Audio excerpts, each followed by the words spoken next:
നമസ്കാരം. വേദാംഗ ജ്യോതിഷത്തിലെ അമൂല്യമായ അറിവുകളും ആധ്യാത്മിക ജ്ഞാന ഉപദേശങ്ങളും പകർന്നു തരുന്ന പ്രശാന്തം ആസ്ട്രോ ചാനലിലേക്ക് ഏവർക്കും സ്വാഗതം.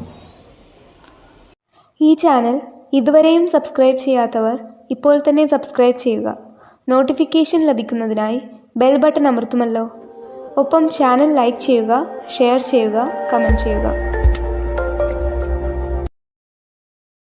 കൊല്ലവർഷം 1200 ആണ്ടിലെ തുലാസംക്രമം രേവതി നക്ഷത്രത്തിലാണ്.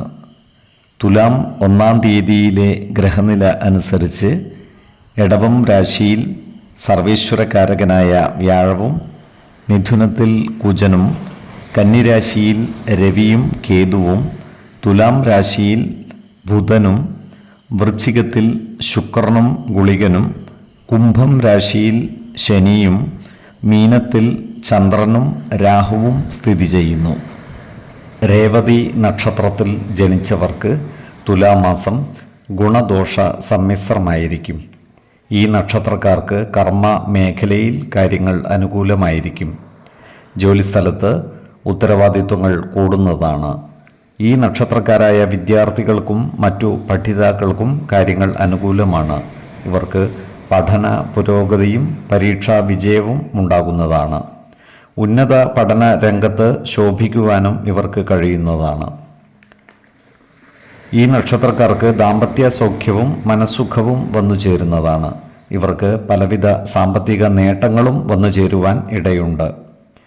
എന്നാൽ ഏർപ്പെടുന്ന ചില കാര്യങ്ങൾ പരാജയത്തിൽ കലാശിക്കുവാനിടയുണ്ട്. അതുപോലെ പ്രവർത്തന മേഖലകളിൽ സ്ഥാനചലനമുണ്ടാകുവാനുള്ള സാധ്യതകളും കാണുന്നുണ്ട്.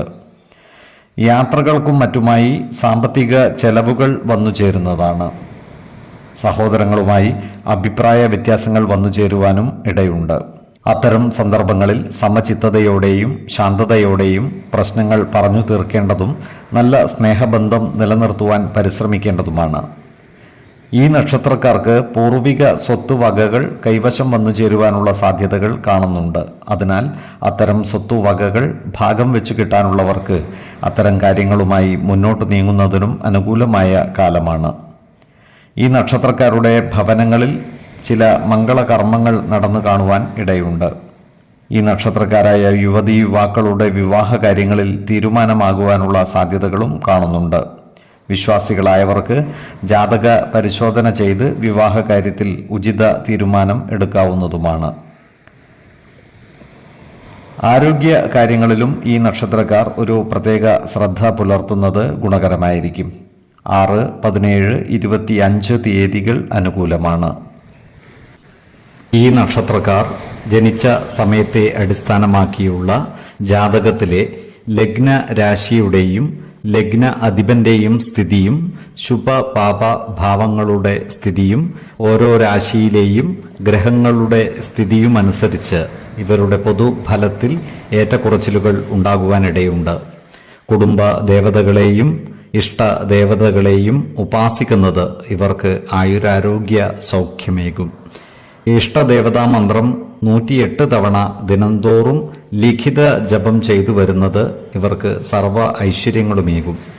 നല്ല വ്യക്തി സാധനകളോടെയും ഉപാസനകളോടെയും മുന്നേറിയാൽ സർവേശ്വരാനുഗ്രഹത്താൽ ഇവരുടെ സർവകാര്യങ്ങളും മംഗളകരമാകും. നന്ദി, നമസ്കാരം. ജ്യോതിഷരത്നം പ്രശാന്ത് കണ്ണോം.